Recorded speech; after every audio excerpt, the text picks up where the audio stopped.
এই হচ্ছে আমাদের গন্ধরাজ চিকেন। কাটিংটা দেখে নিন আপনারা। ভবিষ্যতে আপনাদের ছেলে মেয়েদের জন্মদিন বা বিয়েবাড়ির অনুষ্ঠানে আপনারা নিজেরাই কাটিংটা দেখিয়ে দিতে পারবেন।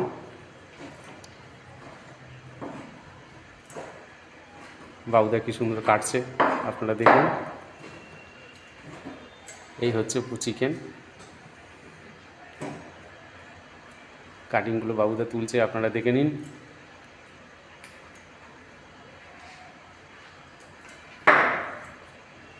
এই হচ্ছে পুরো কাটিং। এই ফেলে দিল।